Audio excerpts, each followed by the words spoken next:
የፋኖ ዘመቻና የፋኖ ጦርነት ከተጀመረ ጊዜ ጀምሮ በርካታ ውጊያዎች በሚደረጉበት አካባቢና የፋኖ ጠንካራ ይዞታዎች ተብለው ከሚጠሩት አካባቢዎች አንዱ በሆነው ደቡብ ጎንደር በዚህ ሰዓት በ6 ግንባሮች ከባድ ውጊያ እየተደረገ ሲሆን የምዕራብ አማራና የምስራቅ አማራ አካባቢዎችን የሚያገናኘው ቁልፍ ከተማ በፋኖ እጅ ተይዟል። የወረዳውና የከተማው የብልጽግና ባለስልጣናት እንዲሁም ደግሞ የሚሊሻ አድማ ብተናና የመከላከያ ኃይል መውጫ መንገድ ተዘግቶባቸዋል። ከባድ ውጊያ እየተደረገ ነው። የጨበጣና የእጅ ውጊያ እየተደረገ ነው። በዚህ መሃል ከፍተኛ የሆነ አዛዥ እንደዚሁ ተይዟል። እንዲሁም ደግሞ በርካታ የቡድን መሳሪያዎች እና የነፍስ ወከፍ መሳሪያዎች በፋኖ እጅ ገብተዋል። ባለፈው የካቲት አንድ በኋላ እንደገና አሁን ለሁለተኛ ጊዜ በአንድ ወር ውስጥ በፋኖ ቁጥጥር ስር የገባው ከተማ ያለውን አጠቃላይ ሁኔታ በተመለከተ ዝርዝር መረጃዎችን ይዣለሁ። እንዲሁም ደግሞ ከደብረ ታቦር በቅርብ ርቀት ባሉት አካባቢዎችም ክምር ድንጋይ፣ ጋሳይ እና እንዲሁም ደግሞ ከባህር ዳር ወጣ ብሎ ደብረ ታቦር መውጫ ሐሙሲት ከባድ ውጊያ የተደረገ ነው። የቡድን መሳሪያዎች፣ የነፍስ ወከፍ መሳሪያዎች በፋኖች ገብተዋል። እንደዚሁም ደግሞ የብልጽግና አመራሮችና የአድማ ብተና አባላት በፋኖ ተይዘዋል። ይህንን ጨምሮ ሌሎች ዝርዝር መረጃዎችን በሰዓት ካስኳቸው የግንባር መረጃዎች መካከል የማደርሳችሁ ይሆናል። እንደሚታወቀው ደቡብ ጎንደር 17 ወረዳዎችና ከተሞች አሁን በፋኖ እጅ ይገኛሉ። እነዚህን አካባቢዎች ለመቆጣጠር በሚል ሰሞኑን መጠነ ሰፊ ወታደራዊ ዝግጅት እየተደረገ ነበር፣ አካባቢዎችን መልሶ ከፋኖ ለመያዝ። ከዚህ ጋር በተያያዘ እንግዲህ ያለውን ዘመቻና ተያያዥ ዝግጅቶችን በተመለከተ መረጃዎች ሲወጡ ሰንብተዋል። ዛሬ ከደብረ ታቦር ከተማ ወደ ነፋስ መውጫ ወልዲያ መስመር ባለው ከጋሳይ ክምር ድንጋይ ነፋስ መውጫን ለመቆጣጠርና እንዲሁም ደግሞ ከክምር ድንጋይ ወደ እብናትና መና መቀጣዋ የብልጽግና አመራሮችን ወደ ጉና በጌምድር ወረዳዎች ለማሰማራት በጀባ ላይ የነበረውና በካምፕ የነበረው ኃይል ላይ እንደዚሁ ጥቃቶች ተፈጽመዋል። ከዚህ ባሻገር እንደዚሁ ተጨማሪ ቦታዎችን እንይዛለን በሚል ዝግጅት ላይ የነበረው የብልጽግና ባለስልጣን እንደዚሁ ንፋስ መውጫንና ላይጋይንት የመሳሰሉ አካባቢዎችን እንደዚሁ ለፋኖ መልሶ አስረክቧል። ከደብረ ታቦር ወደ ወልዲያ ባለው ዋናው መስመር ንፋስ መውጫ፣ ጋሸና፣ ጨጭሆ እንዲሁም ደግሞ ከደብረ ታቦር ጋሳኝ፣ መካነ ኢየሱስ፣ አንበሳሜ፣ አርብ ገበያ፣ ባህር ዳር ወደ ሐሙሲት ባሉት መስመሮች ከባድ ውጊያዎች እየተደረጉ ነው የሚገኙት። እነዚህን ዝርዝር መረጃዎች ይዣለሁ። አብራችሁ እንድትቆዩ ነው በአክብሮት የምጋብዛችሁ። እንግዲህ በተለይ ዛሬ በዚህ ቀጠና ያለው ውጊያ ባለፈው ወር ከነበረውና የመከላከያ አካባቢ ለቆ ከወጣ በኋላ አሁን የደቡብ ዕዝ ወደ አካባቢው ተመልሶ ለምርጫ በሚል የዞኑን ወረዳዎችና ከተሞች ለመያዝ እየተደረገ ካለው ዘመቻ ጋር በተያያዘ ፋኖ የሰጠው ያጸፋ ምላሽ ነው። ተጨማሪ ከተሞችን ፋኖ ተቆጣጥሯል። በዚህ መሃል እንግዲህ ምርጫ እናደርጋለን እንዲሁም ደግሞ መንግስት እንመሰርታለን የሚለው ብልጽግና ይህንን በተመለከተ አሁን ያለው ግምገማና መሬት ላይ ያለው ነባራዊ ሁኔታ ምንድን ነው ለሚለው ትልቅ ማሳያ የሚሆነው የዛሬው ዘመቻ ነው። ይህንን በዝርዝር የምንመለከተው ይሆናል። በሌሎች አካባቢዎች ያሉ ዝርዝር መረጃዎችንም ወደ እናንተ አደርሳለሁ። እንግዲህ እንደ መረጃ ምንጮቹ ከሆነ እስካሁን በዚህ ሰዓት ድረስ ዋና አዛዡን ጨምሮ በርካታ ዲሽቃዎች፣ ሞርተሮች፣ ብሬኖች እና ሌሎች የቡድን መሳሪያዎች በፋኖች ገብተዋል። ያለው አጠቃላይ ሁኔታ ይህንን ነው የሚያሳየው። እንደምታስታውሱት እንግዲህ 2015 ዓ.ም ነሐሴ 22 ቀን፣ ነሐሴ 23፣ ነሐሴ 24፣ ነሐሴ 25 ድረስ ለ5 ተከታታይ ቀናት ደብረ ታቦር ከባድ ውጊያ ከተደረገ በኋላ ይህንን ተከትሎ ጎንደር፣ ባህር ዳር እንዲሁም ደግሞ በሌሎች አካባቢዎች የፋኖ ጦርነት በይፋ መጀመሩን እንደዚሁ ብዙዎቻችሁ ታስታውሳላችሁ። የደብረ ታቦሩን ጦርነት ተከትሎ በወቅቱ የምክትል ጠቅላይ ሚኒስትር ደመቀ መኮንን እንዲሁም ደግሞ የአማራ ክልል ርዕሰ መስተዳድር የነበሩት ይልቃል ከፋለ ለፌዴራል መንግስት የጻፏቸው ደብዳቤ ደመቀ መኮንን ደግሞ በወቅቱ በፌስቡክ ገጹ የመጨረሻውን የፌስቡክ ጽሑፍ ካስተላለፉ በኋላ እንግዲህ ያው አካባቢ ላይ ያለው ሁኔታ ተባብሶ ቀጥሏል። እንግዲህ ከደብረ ታቦሩ ዘመቻ ጋር በተያያዘ በርካታ ክስተቶች አሉ። ባለፈውም የካቲት 4 በከተማው ታይቶ በማይታወቅ ሁኔታ በርካታ የአየር ጥቃት፣ የድሮን ጥቃቶች የተፈጸሙበት አካባቢ ነው። ምናልባት በበርካታ የግንባር ውጊያዎች ጭምር ያልተደረገ ከፍተኛ የድሮን ድብደባ ነው በከተማው የተደረገው። የካቲት 4 2018 ዓ.ም እንደምታስታውሱት ዛሬም በዚህ ቀጠና የሆነው ይሄ ነው። ወደ መቀሌ የሚወስዱ መረጃዎች አሉ፣ እነሱንም አደርሳለሁ። አሁን ወደ መረጃዎች ነው በቀጥታ የምገባው። ወደ መረጃዎቹ ሲሄድ ወደ መቀሌ የሚወስዱ መረጃዎች ነው የማስቀድመው። በመቀሌ በትግራይ ቀጠና ያለው አጠቃላይ ወታደራዊ ዝግጅት፣ የሎጂስቲክ ዝግጅት እንደዚሁ ተጠናክሮ ቀጥሏል። ህወሓት ወታደራዊ ዝግጅት፣ ሎጂስቲክ፣ ሬሽን ማሰባሰቡን ቀጥሏል። ከዚህ ጋር በተያያዘ እንግዲህ በታጣቂዎች እንዲመራ ተደርጓል። ሎጂስቲክ እና ስንቅ የማሰባሰብ ስራው እስካሁን በልማት ኮሚቴ በአካባቢው አስተዳደር ይመራ ነበር። አሁን ታጣቂዎቹ ራሳቸው ስንቅ የማሰባሰብ ስራውን ከህብረተሰቡ እንዲሰበስቡ ትዕዛዝ መሰጠቱን ተከትሎ በተለያዩ አካባቢዎች በትላንትናው ዕለትና ከትላንትና ወዲያ እንደዚህ አይነት ከፍተኛ እንቅስቃሴ ነው እየታየ ያለው። ወታደራዊ ዝግጅትን የተመለከተውም እንደዚሁ የቀድሞ ታጣቂዎች ሙሉ በሙሉ የክተት ጥሪ ተደርጎላቸዋል።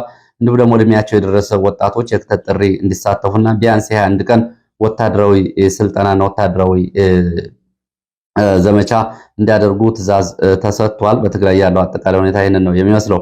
በትላንትናው ዕለት እንግዲህ መንግስት ሰራተኞች፣ አብያተ ክርስቲያናት እንዲሁም ደግሞ የግልና የመንግስት ተቋማት ጭምር ሳይቀር ገንዘብ እንዲያዋጡ ትዕዛዝ መሰጠቱና ይህን ያልሰበሰቡ አመራሮች መታሰራቸውን የሚገልጹ መረጃዎች ወጥተው ነበር። ከዚህ ከስንቅ ማሰባሰቡና ከወታደራዊ ዝግጅቱ ከግዳጅና ከክተት ባሻገር የጦር መሳሪያ ማጓጓዝንም በተመለከተ እንደዚሁ ከአዲግራት ወደ ኤርትራ በዛላምበሳ መስመር በርካታ ተሽከርካሪዎች ባዷቸውን ይወጣሉ፣ ሲመለሱ በሸራ የተሸፈነ የጦር መሳሪያ ጭነው ይገባሉ የሚለው ከዚሁ አካባቢ እንግዲህ ከሚወጡ መረጃዎች መካከል መደበኛ መረጃ ሆኗል። በሸራ የተሸፈኑ ተሽከርካሪዎች በርካታ የጦር መሳሪያዎችን ጭነው ወደ ኢትዮጵያ ትግራይ እየገቡ ነው ከኤርትራ።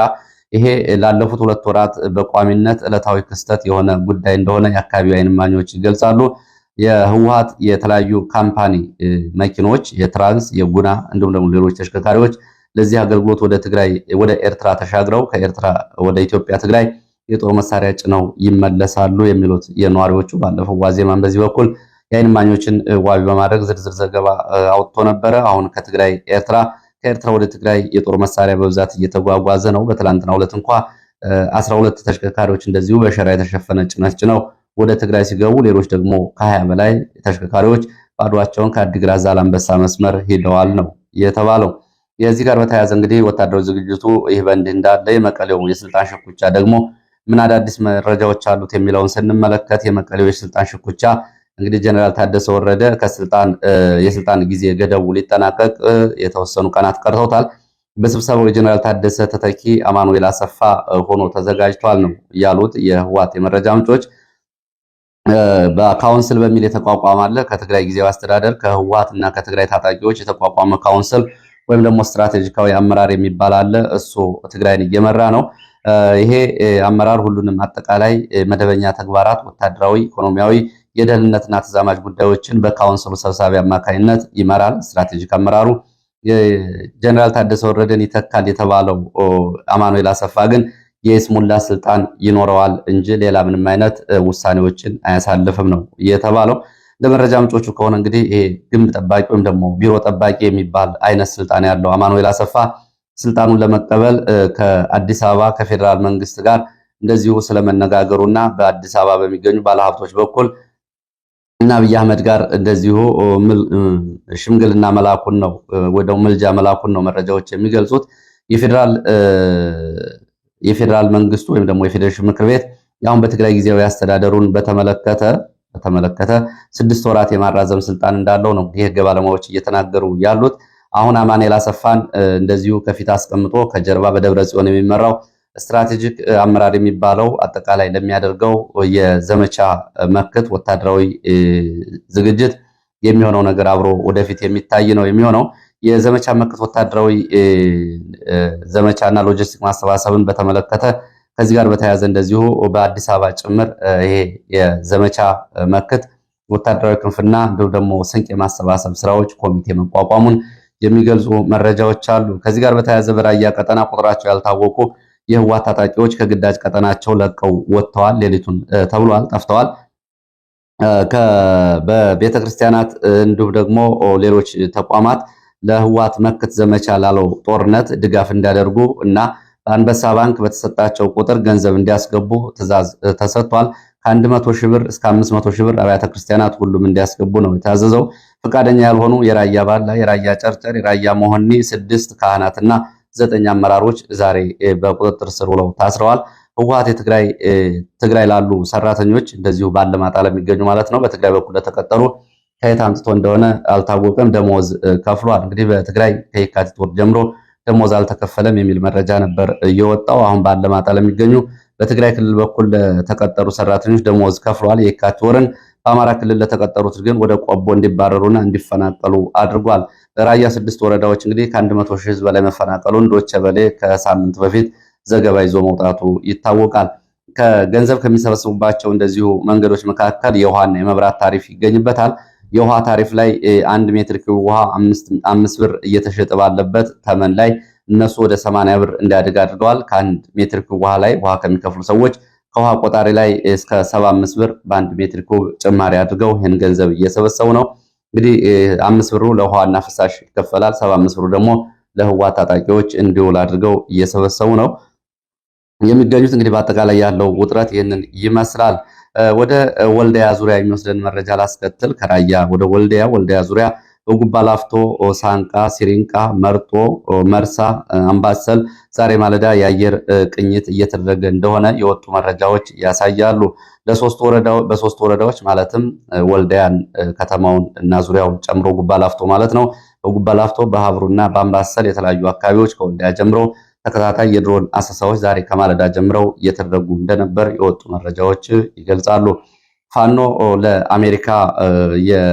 የአሜሪካ የስደተኞችና የጉምሩክ ደንብ ጉዳዮች መስሪያ ቤት ደብዳቤ ጽፏል። ፋኖ በጻፈው ደብዳቤ ሰሞኑን እንግዲህ ከሰለሞን ቦጋለ ወደ ኢትዮጵያ በኃይል ወይም ደግሞ በግዳጅ ዲፖርት ተደርጎ ከመመለስ ጋር በተያያዘ ፋኖ ደረጃ 3 በአሜሪካ የኢሚግሬሽን እና የጉምሩክ ጉዳዮች ቢሮ በኩል ደረጃ 3 አሸባሪ በሚል ላይ የተነሳ ያለውን ጉዳይ ዝርዝር ማብራሪያ እንዲሰጡ የተለያዩ የአሜሪካ ተቋማትንና ባለስልጣናትን በመጥቀስ ደብዳቤ ተጽፏል።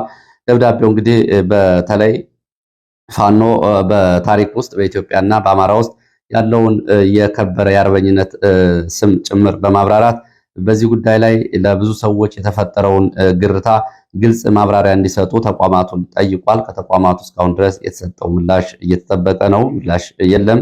ወደፊት ምላሽ የሚሰጥ ከሆነ ተከታተል እናቀርባለን። በዚህ በኩል የአማራ ማህበር በአሜሪካ በተለይ ከአሜሪካ ስቴት ዲፓርትመንት እንዲሁም ደግሞ ከአሜሪካ ባለስልጣናት ጋር ጉዳዩን በተመለከተ ማብራሪያዎችን ለማግኘት እንዲሁም ደግሞ እንደዚህ አይነት ጉዳዮች ግልጽ እንዲሆኑ በበኩል እየሰራ ያለው ስራ የሚመሰገን እንደሆነ ነው እንግዲህ ከአጠቃላይ እንቅስቃሴዎቹ መታዘብ እየተቻለው። ወደ መካከለኛው ምስራቅ እንሄድና መካከለኛው ምስራቅ የ24 ሰዓት መረጃዎች ምን ይመስላሉ የሚለውን እንመልከት። መካከለኛው ምስራቅ እንግዲህ የጦርነት ከተጀመረ ወደ 3ኛ ሳምንት እየተጠጋ ነው የሚገኘው። ይሄ ጦርነት አሜሪካና እስራኤል በኢራን ላይ የከፈቱት ጦርነት በርካታ የዓለም አቀፍ የኃይል፣ የኢኮኖሚ፣ የፖለቲካ እንዲሁም ደግሞ ነባር የነበሩ አጠቃላይ የወታደራዊና የአጋርነት የዲፕሎማሲ አሰላለፎች ላይ ግልጽ ልዩነቶችን ይዞ መጥቷል። በዚህ መንገድ እንግዲህ እስካሁን ድረስ ከነበረው አጠቃላይ ሁኔታ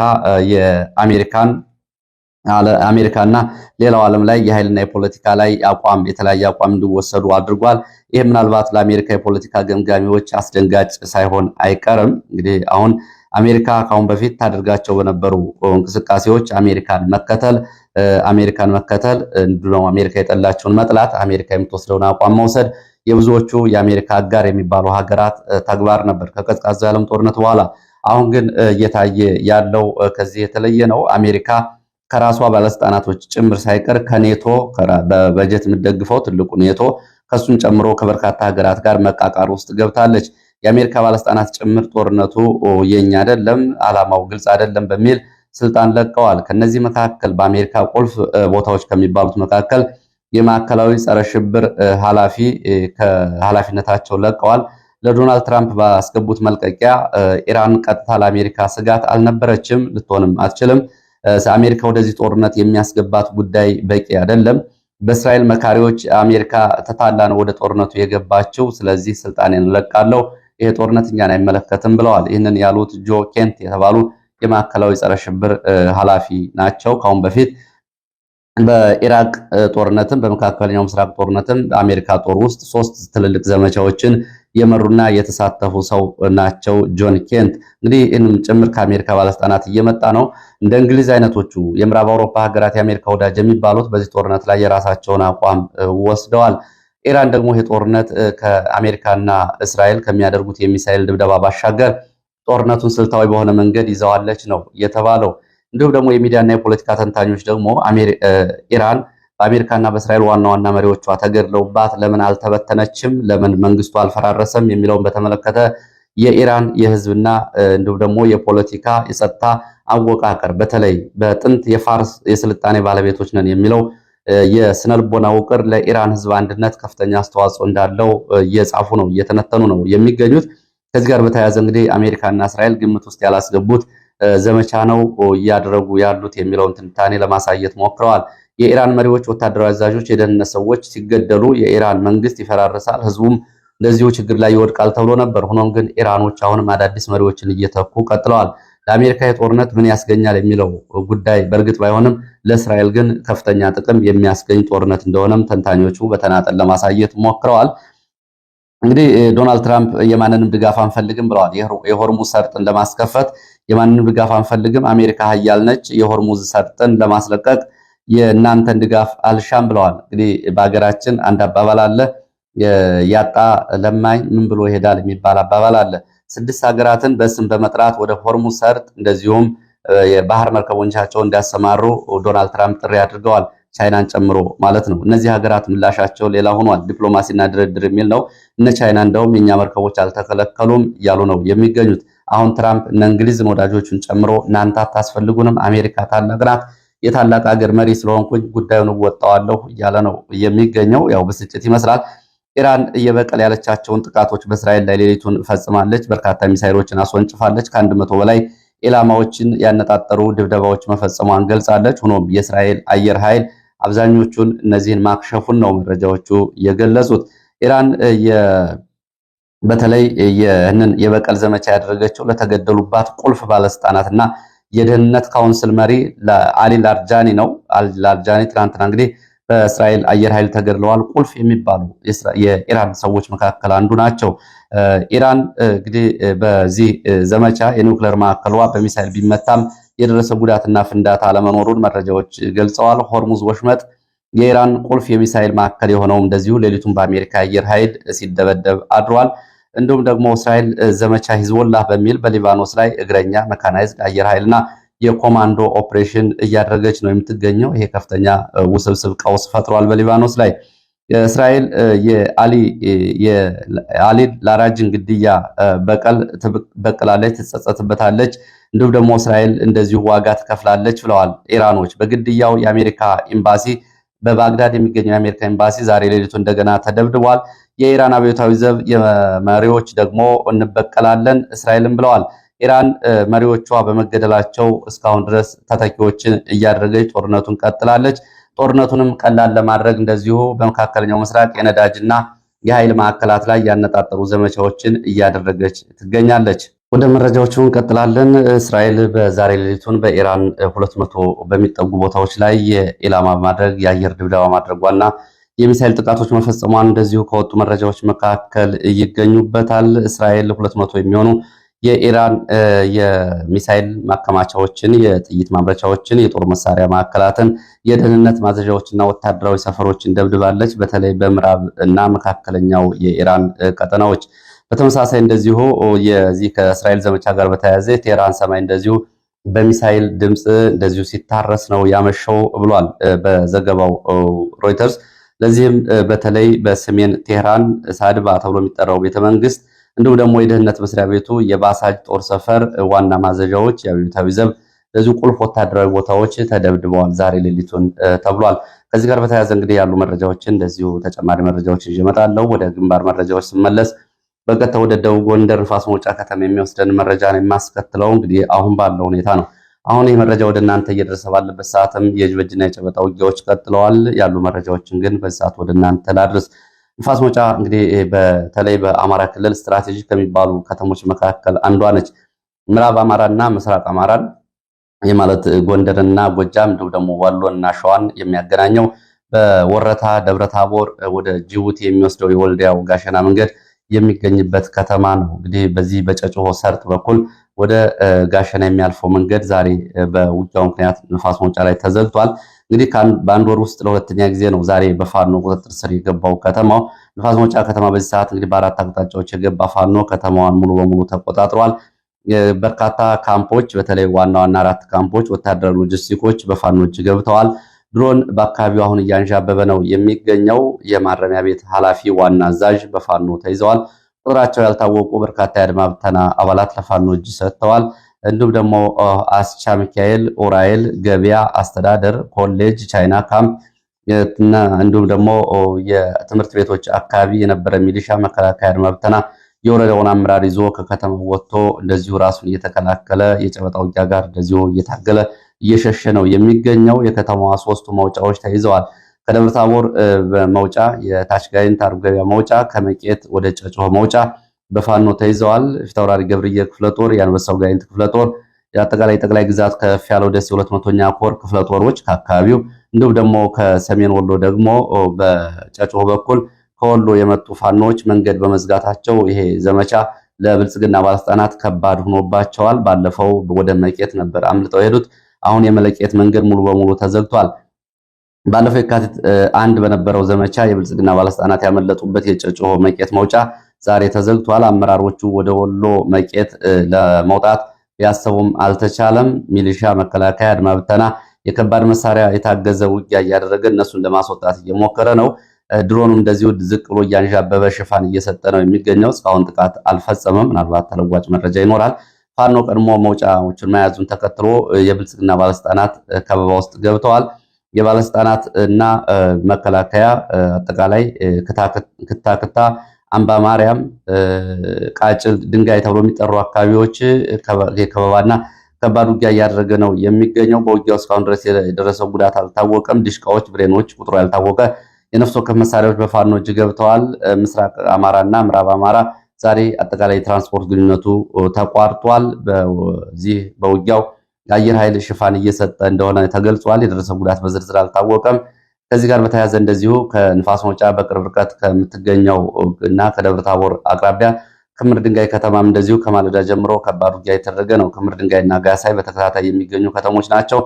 ከባድ ውጊያ እየተደረገ ነው። ከደብረ ታቦር በቅርብ ርቀት በሚገኙት ሁለቱ ከተሞች ከማለዳ ጀምሮ ከባድ ውጊያ እየተደረገ ሲሆን ጋሳይ እና ክምር ድንጋይ ማለት ነው። ክምር ድንጋይ ቴክኒክና ሙያ ኮሌጅ ቋሚ ወታደራዊ ካምፕ ላይ መና መቀጠዋ መውጫ፣ ደብረ ታቦር መውጫ ከባድ ውጊያዎች እየተደረጉ ነው። መሀል ከተማን ጨምሮ በሶስት ግንባሮች ከባድ ውጊያ እየተደረገ ነው ያሉት የመረጃ ምንጮቹ። ስምሪቶቹ የጉና በጌምድር፣ የክምር ድንጋይ እንዲሁም ደግሞ ወደ እብናት የሚወጣ ኃይልና የብልጽግና ባለስልጣናት እዚያ ከተማ ተከማችተው ይገኛሉ። ውጊያው በዙ 23 በሞርተር በድሽቃ የታገዘ ነው። ወደ መና መቀጠዋ፣ እብናት፣ ጉና በጌምድር ወረዳና ስምሪቶች የተመደበው የብልጽግና ባለስልጣናት እንዲሁም ደግሞ የሚሊሻ አድማ ብተናና መከላከያ የተከማቹበት ከተማ ላይ ነው ከማታ ጀምሮ ውጊያ እየተደረገ ያለው። በውጊያው የደረሰው ጉዳት አልታወቀም። እንዲሁ ከደብረ ታቦር አቅራቢያ በምትገኘው ጋሳይ ከተማም እንደዚሁ ውጊያ ተቀስቅሷል። ከደብረ ታቦር ከተማ በመውጣት በጋሳይ በኩል የተከማቸው ኃይል ደግሞ ወደ ደቡብ ጎንደር በተለይ ደብረ ታቦር በስተደቡብ ባሉ አካባቢዎች ወደ ጋሳይ፣ እስቴ፣ መካነ ኢየሱስ፣ አንዳቤት፣ ስማዳ፣ ደራ ወደ አንበሳሜ ባህር ዳር ያሉ መስመሮችን ለማስከፈት ነበር። አሁን ጋሳይ አካባቢ ከማለዳ ጀምሮ ውጊያ ነው ያለው። እንግዲህ መልሶ ለመያዝ ወረዳዎቹን መልሶ ለመቆጣጠር አስቦ የዘመቻ ዝግጅት እያደረገ ያለው የመከላከያ አድማ ብተናና ሚሊሻ እንዲሁም የብልጽግና ባለስልጣናት የተቀሰቀሰውን ውጊያ ከማለዳ ጀምሮ ከባድ ጉዳት አድርሶባቸዋል። እስካሁን ድረስ ግን የደረሱ ጉዳቶች በዝርዝር አልታወቁም። እዚሁ ደቡብ ጎንደር እንግዲህ በፋኖ ቁጥጥር ስር የሚገኙ 17 ወረዳዎችና ከተሞችን ለመያዝ እየተደረገ ያለው ዘመቻ ተከትሎ ክምር ድንጋይ፣ ንፋስ መውጫ ፋኖ እንደገና ተቆጣጥሯል። ንፋስ መውጫን ሙሉ በሙሉ እንዲሁም ደግሞ ክምር ድንጋይን ከፊል ከተሞቹን ፋኖ ተቆጣጥሯል። በዚህ በኩል ምርጫ ለማድረግ ከፍተኛ ዝግጅት ያድርግ የነበረው ብልጽግና እንግዲህ ከደብረ ታቦር ለመንቀሳቀስ አለመቻሉን የወጡ መረጃዎች ያሳያሉ። ከደብረ ታቦር ንፋስ መውጫ ወልዲያ ዋናው መስመር ጋሳይ፣ ክምር ድንጋይ፣ ንፋስ መውጫ ውጊያ ሲቀጥል እንደዚሁ መስመሩ ዝግ ሆኗል። ከደብረ ታቦር በጋሳይ በኩል ወደ እስቴ፣ መካነ ኢየሱስ፣ ባህር ዳር በደራ በኩልም እንደዚሁ መንገዱ በፋኖ ተይዟል። ከባህር ዳር ሐሙሲት፣ አንበሳሜ ወደ ደራ፣ መካነ ኢየሱስ እና ወደ ጋሳይ እና ወደ ስማዳ መውጫ ዋናው መንገድም እንደዚሁ በፋኖ ተይዟል። ሐሙሲትም ከባድ ውጊያ ሲደረግ ነው እያረፈደው።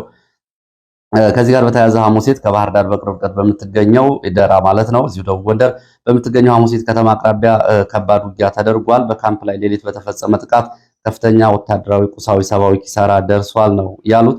መረጃው ገና በዝርዝር እየተጣራ ቢሆንም አሁን ከወጡት መረጃዎች መካከል በነበረው ዘመቻ ከፍተኛ ወታደራዊ፣ ሰብአዊ፣ ቁሳዊ ኪሳራ ደርሷል። ድሽቃዎች እንደዚሁ ብሬኖችን እና በርካታ ተተኳሽ በፋኖች ገብቷል። 10 የአድማ ብተና አባላት 2 አመራሮችን ጨምሮ የአካባቢ የብልጽግና ባለስልጣናትን ጨምሮ እንደዚሁ በፋኖ ተይዘው ተወስደዋል። ከዚህ ጋር በተያያዘ እንግዲህ የደረሰው ዝርዝር ጉዳት እየተጣራ ሲሆን ከባህር ዳር ወደ አካባቢው ተጨማሪ እግረኛ ኃይል መንቀሳቀሱ ተገልጿል። ንፋስ መውጫ ዘጌት ብሎ በወጡ መረጃዎች ውጊያው ቀጥሏል። ከከተማው ወጥቷል ውጊያው። ገብርዬ ክፍለ ጦር 1 ዲሽቃ፣ 5 ብሬን በቁጥር ያልታወቀ ክላሽ እንዲሁም ደግሞ ምርኮ፣ አንበሳው ጋይንት ክፍለ ጦር እንደዚሁ 1 ዲሽቃ፣ 4 ብሬን ቁጥሩ ያልታወቀ የነፍስ ወከፍ መሳሪያ በ3 ግንባሮች ምርኮኛ እየተሰባሰበ ሲሆን ከተማው ሙሉ በሙሉ በፋኖ ተይዟል። የምርኮውን ቁጥር የነፍስ ወከፍ መሳሪያዎችን በተመለከተ ገና የማጣራት ስራ እየተሰራ ነው።